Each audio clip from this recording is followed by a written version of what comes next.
Welcome to another episode of Laser Engraving 911. My name's Michael. Today we're going to go ahead and cover how to backfill engravings. I've been using this method for a long time. It's a foolproof method, super easy, and it's actually really fun. It allows you to add vivid colors, natural colors to all your engravings, and the end result is just absolutely fantabulous. So we are going to go through the whole process from beginning to end on how to prepare the art, how to get it lined up, how to engrave it, how to color fill it, and then how to seal it and deliver it to the customer. So if that sounds like something you're into, then stick around because I'm about to blow your mind.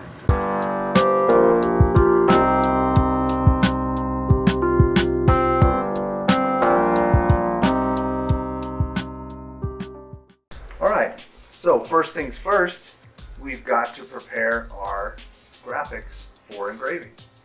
So what I have here is I'm using Adobe Illustrator, and I've got my Laser Engraving 911 logo, and I've got this YouTube logo that I've turned into a vector here, and I cover that on another video on how to convert graphics into vectors. And we've got this shape over here that I've drawn. That's 11 by 5, which is the size of our cedar board that we're going to be engraving and then color filling. So the reason I'm showing you how I lay this out is because you may be doing this for a customer and you want to show them a mock-up or a proof of what you're going to be doing or how it's going to look or how it's going to be color filled. So first, let's just dive right into it. I'm going to put two logos on this piece of wood, and that's really just for the purposes of showing you the process of color filling your engravings. So let's go ahead and grab our Laser Engraving 911 logo here, and we're going to set it on the left side, and then let's go ahead and grab our YouTube logo and put it on the right side. I just figured, why not color fill two logos instead of one? So if you want to align these with each other vertically, you can select one, hold down Shift, select the other, and then use your alignment tools, which are up here, and use the vertical align center tool. So those align themselves there. And then if you want to align them on your board here, you can select both of the logos, right? So just click, click, click, hold down Shift while you click them all, hit Control G and group them. So now they're grouped, and you want to select your group and the shape together by holding down Shift, and then you can hit the horizontal alignment tool and then the vertical tool, and you'll see that now they are centered and nice and even in this board, and that is the file that I'm going to use. So now to create the mock-up showing what we're going to do here is I'm going to select everything, hold down Alt, and while I'm holding down Alt, I'm going to drag a copy right below it, right there, and then I'm going to let go of my mouse and let go of Alt, and I've made a copy. Now, this back part here, the shape, the 11 by 5, I'm going to color fill that with maybe like a brown color because the cedar is kind of a brown, and I'm just going to come over here to my color swatch palette and just color the back part. And on these logos, I'm going to fill them appropriately the way we're going to paint them. So I'm going to ungroup these logos, and I know I'm going to ungroup. So I'm selecting the logo, object, ungroup, and I know that my 911 with the laser beam is one section, and then I know laser engraving with the gear and the tools is the other section. So let's go ahead and select the top part, and I'm just going to come over here to my color palette and select white. And then I'm going to select the 911 part, and I'm going to come over and select red because we're going to paint it in red. For the YouTube, I'm going to ungroup this, and I'm going to leave the top black because we're going to paint that in black. And then for the play button, I'm going to go ahead and we're going to paint it in red. So at this point, we've colored in what we're aiming to do by the end of this video, and we've got a nice presentation for our customer. They can see what the file actually looks like, and then what we're going to be doing for them by the time we're done finishing their sign. So with that, we will move on to the next step. Alright, so check this out. We got this 11 by 5 piece of cedar wood. I like cedar wood, it's really easy to engrave. It actually engraves kind of dark on its own, but since I have a lot of stock of this, we're just going to be using this as an example. So the first part you want to do before you throw this in the engraver is we want to mask it, okay? So there's different masking tapes, there's white masking tape, there's the green frog stuff. I really like using this Scotch blue tape. I use it on all kinds of applications here in the shop. And I feel like this adheres the strongest to wood as long as the surface is clean, doesn't have any little dust or anything like that. And this is what I use when I'm doing color fill engraving. First step we're going to do is we're just going to cover this whole sheet with masking tape. So let's go ahead and do that. So and you want to cover every piece of the surface. You don't want to have nothing exposed. So I just tear these off at the end. We'll get all detailed here in a second. And then when I put the next layer on, I don't do it over here. I want to have it just overlap just enough to cover the last seam there. So I do my next strip there, right? I'll tear that off. And then this is only going to take three pieces of tape right here. And then I'll do that one. Now, tear that off. So now we've got this on here. And you want to use something like a hard card. These are used in like silk screen printing, and you probably just use a credit card if you have an old Costco card or something. But you want to definitely go and get this nice and adhered on there, because you don't want any of this lifting off during the painting process. So obviously you've probably already figured out that the laser is just going to go right through this stuff. So we're going to go ahead and get it on there really good. I love this blue tape. It really sticks, and it sticks for a long time. You could actually mask this off like we're doing right now and then leave it in the shop for days and it won't start to lift off. I found that other masking tapes, they will lift off over time with humidity and heat and stuff like that. But this stuff really sticks on there. And if you don't want to fold it over, you can just cut off the edges. But the whole idea is to mask the whole surface that we're going to be working on right there. And maybe just give it a couple more, get it nice and smooth on there. And then that's it. We're just going to leave it masked off just like that. And now we're going to go on to the next step. Okay, now we're over at Coreldraw, which is hooked up to my laser.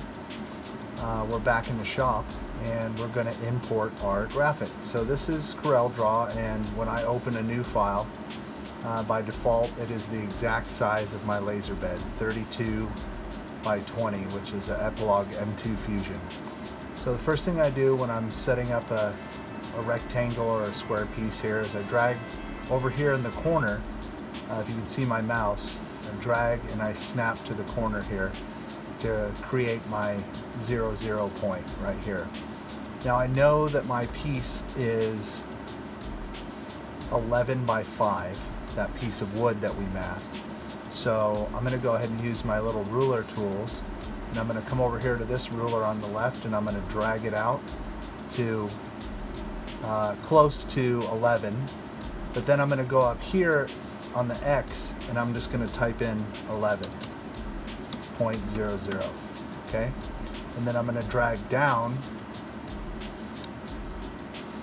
to approximately 5 inches, and on the Y I'm going to put negative 5.00, and that will give me my area where I will be working. Now I'm going to go ahead and bring in the file that we created, which is called master setup file, and we actually made an outline. So one of the cool things with Corel is you can, if you want to snap it like right to the corner of your laser bed, there's a cool trick you can do. So what you want to do is you want to go to View, Snap to, Guidelines, and what you can do is you can bring another ruler down and it snaps right there to the edge, and you can bring another ruler to the edge here. Now when I bring this over, okay, hold on, let me grab it all. when I bring this all over, it snaps right to that point right there. Now if I didn't turn that snap to guideline on, it wouldn't snap in there. So now I know I'm right in the section that I want to be working for this project. So I don't need the outline, so I'm going to go ahead and highlight the outline and delete it. And now I'm going to send this engraving file over to the laser, which is where I'm going to go and place my wood now. So I'm going to go to Print, Preferences, Advanced. I have a wood setting that I like to use. It's called Wood General. And in the Epilogue Job Manager, you can save all your favorite settings. And then I go back to General, check that it's a speed of 90, power 60, 400 DPI. I do want to go kind of deep because we need to make sure that we get through that tape and into the wood as well past the tape. And I might even go twice. I might even run this job twice since I'm paint filling it. So that's something to keep in mind. I don't want it on center engrave, which is right here. So I'm going to uncheck that, and I'm just raster engraving. So, and I'm not using any vector cutting. My piece size is 32 by 20. So I have that set here. That's got to match your laser bed. And at this point, I'm ready to send it over. So I'm just going to click, oh, and this is important.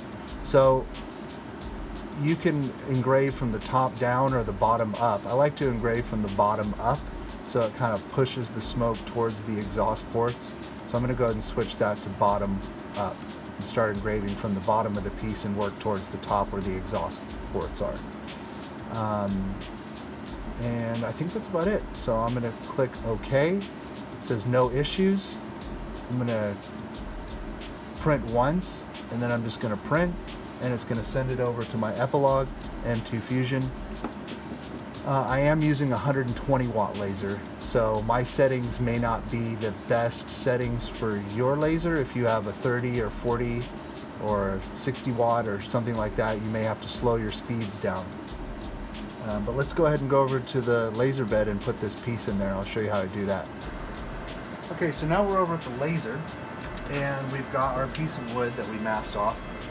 And you know, I wanted to talk about this ruler. This is like a machinist ruler, and I keep this on hand because it's in decimals, and I like to work in decimals. Some people like to work in millimeters and stuff like that, but I prefer decimals. And this is a great ruler. It's a little tiny steel ruler.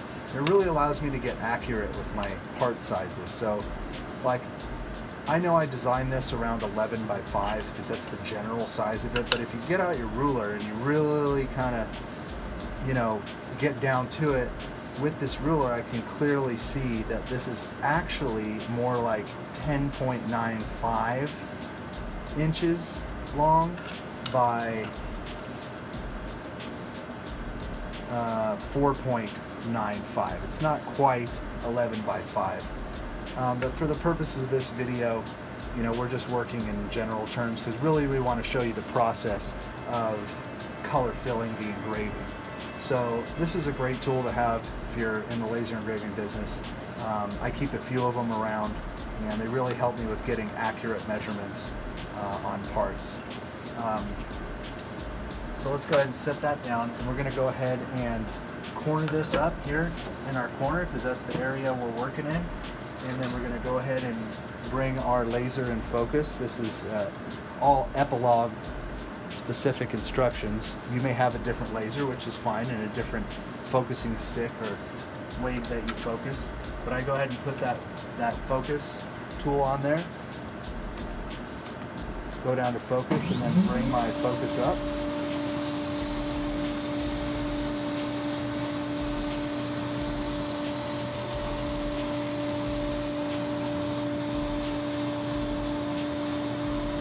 And I just bring it up until it touches the surface. There you go. So now we're pretty much set up. We've already sent that file over to the engraver.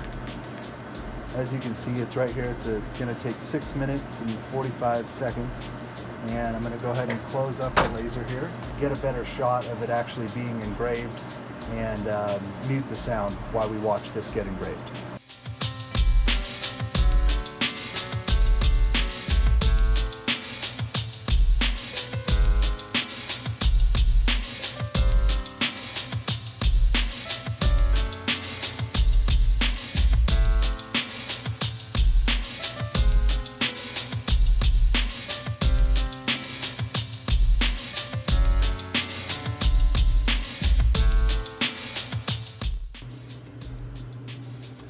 Let's go ahead and take a closer look at this now that we've finished it.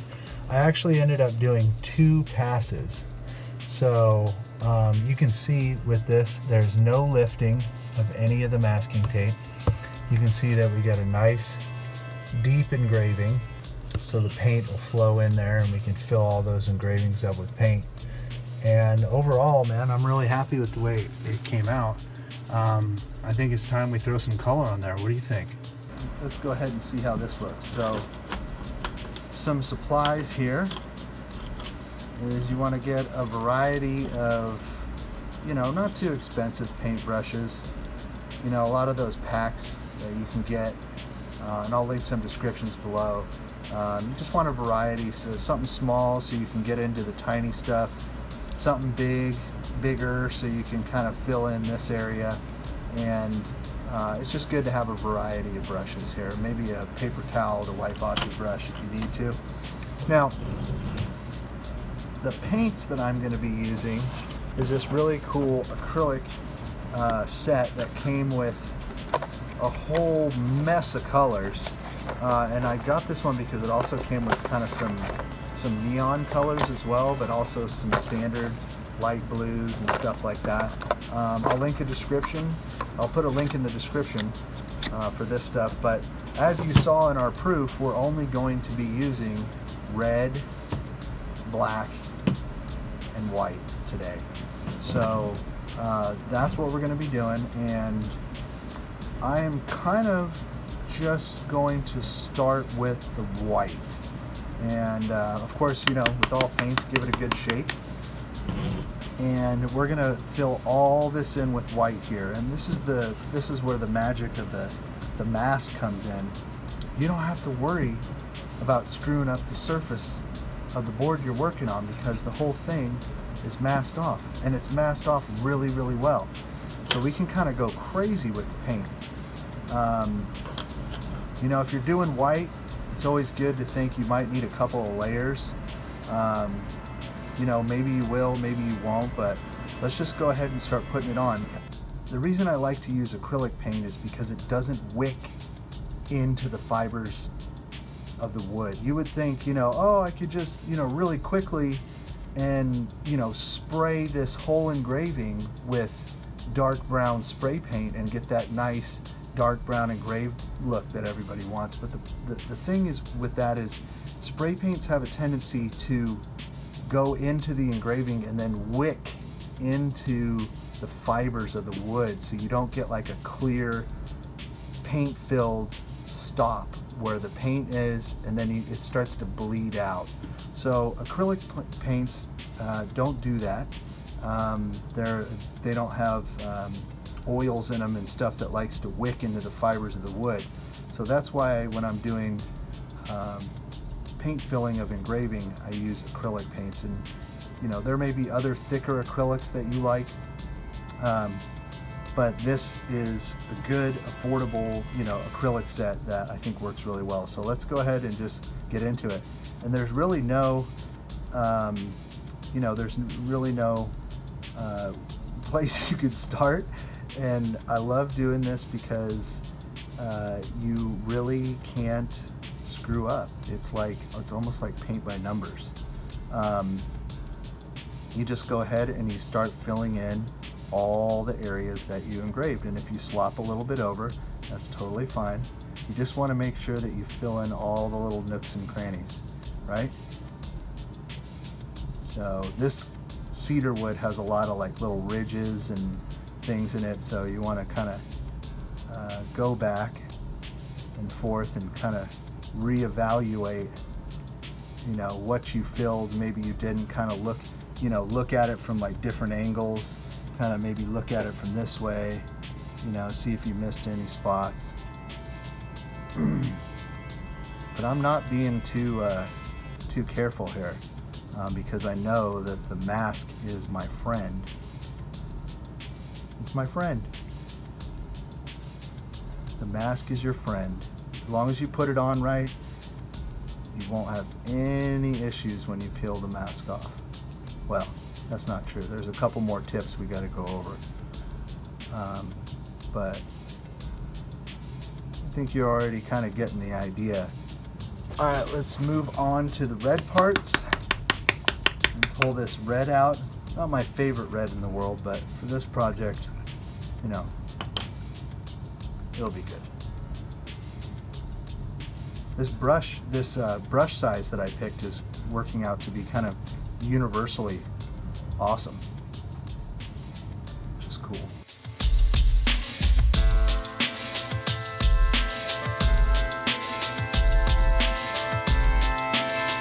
Okay, moving on to the black. I'm gonna open that away from my white. Why did I pick white for this tutorial? I don't know. But definitely want to watch out for paint splatters on the white, because if you get that in there, you're just gonna have to paint over it again. It's gonna be a pain in the butt. Alright, so getting some black on there, nice healthy amount. I'm not sure if this is a gloss or a matte black, but let's go ahead and just start caking it in there. Oh yeah. Yep, we're just getting it in there. Yep, no problem there. I feel like that painting with Bob guy walking you through this.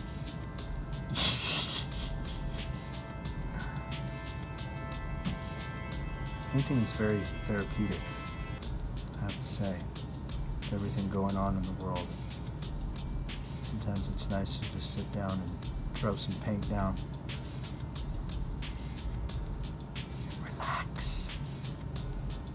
So, let's talk about drying. So, what we don't want to do is let this dry for 24 hours, because what we don't want is the paint to stick to the mask. So when we're peeling off the mask, it starts peeling the paint, or pulling the paint out of the engraving. So I like to let my backfilled engravings dry for about a half hour only. And I usually put them in, you've seen me in other videos dry things in the exhaust chamber, in the laser bed with the exhaust fan on only, to help kind of speed up the process. So I give it about 30 minutes of drying time. We're going to peel all the masking off and see what we have created.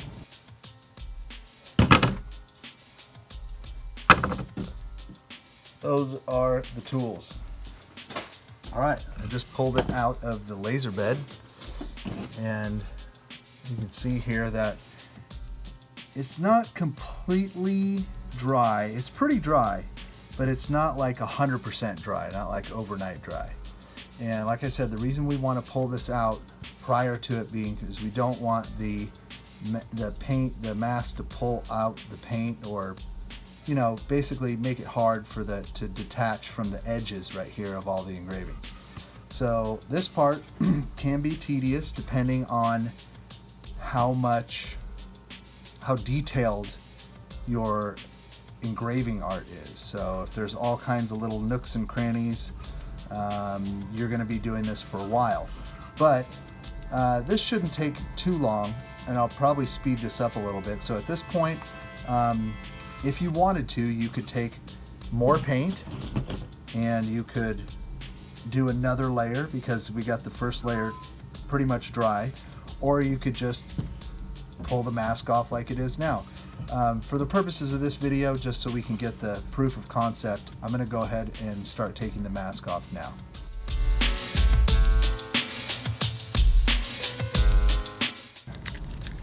We're getting there. So at this point, you got to go through and you're going to grab the edges of whatever you couldn't get,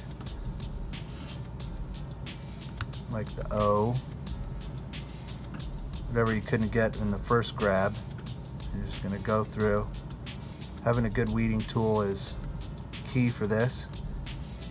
You use like little dental tools. Sometimes you might find that if you try from a different direction, it comes up easier. And you're going to get little sticky things all over the place there.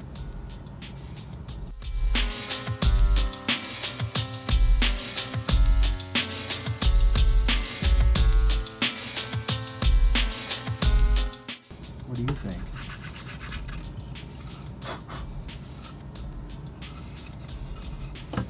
I think that's exactly what we set out to do. I think that came out great. Oh, ho! See what I mean?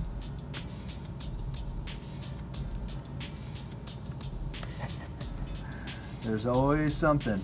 So double check, make sure you got all the little parts, especially on the white parts. So one of the things that I like to do is when the paint's a little bit drier, you can see that we had a little bit of, that might actually just be, is that just masking tape? There's a little bit of bleed out, I can't tell. Well,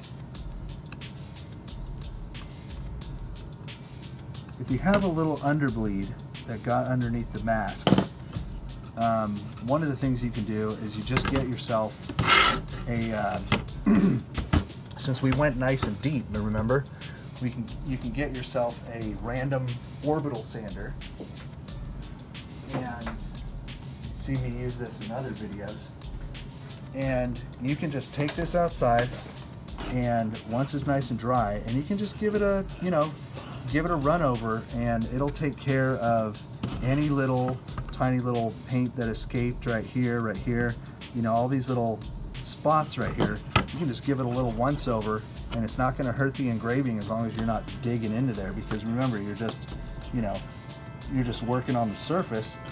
You just give it a little zip zap. You don't want to wait till the paint's a little drier so the sawdust doesn't adhere to your any wet paint that's in there. So that's one of the things to think about.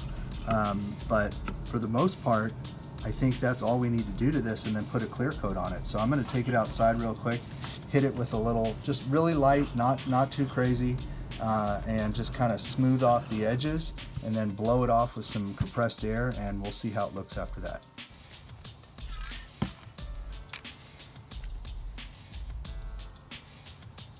I love it when a project comes together. So the final step is, this isn't really rated for outdoor sealing, but it does add kind of a nice glossy finish to it. I definitely wouldn't put this sign out in the rain or anything after I coated this. There is other products for that, possibly epoxy coating, other things that are more suited to completely seal the wood from the elements. This is more of a decorative finish, just kind of to give it a nice shine and kind of brighten everything up. So I like to use this for signs that I know are going to be inside, or depending on the application, but this is great for these kind of applications. I highly recommend this product, and I'm going to show you how I apply it. Give it a good shake, always with paints and clear coat, and I just go back, forth, back, forth, back, forth, back, forth, back, forth. You really don't need much, because you don't want to have any drippy drips. So if you want to do multiple layers, you want to kind of wait a little bit. But what this does is it really kind of brightens up the colors, the acrylic. It seals the surface. You can do a little bit on the sides if you want, kind of hit the edges. So it looks kind of uniform from any angle. Ladies and gentlemen, that's it. I think I'm going to let this dry and then give you one last little kind of photo finish look. And that is how you laser engrave and color fill your laser engraving. As easy as that. All right, let's see how this turned out. Oh man, that came out great. Hope you guys can see how awesome that came out. It really came out nice. I'll show some close-up pictures as well so you can really see all the nice detail. And that little bit of sanding took care of any little tiny little bleed that got under the mask, and it's really crisp and clear now. I hope that you enjoyed this video on backfilling your engraving, paint filling your engraving, however you want to word it, and learned how easy the process is. It's really fun, kind of relaxing at times, at least the painting part. And I sure had fun making the video, and I hope you enjoyed it too. Before we take off, I want to thank my subscribers and thank all the people that are interacting and leaving comments on the videos. It means a lot to me. It tells me that you're watching. And if you haven't subscribed yet, please go ahead and hit that subscribe button, like, share.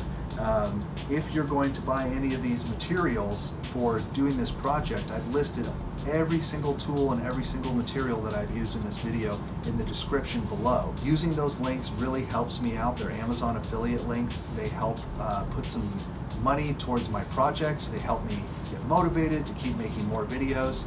And it's a great way during these hard times to earn a little bit of extra money on the side in addition to my full-time job.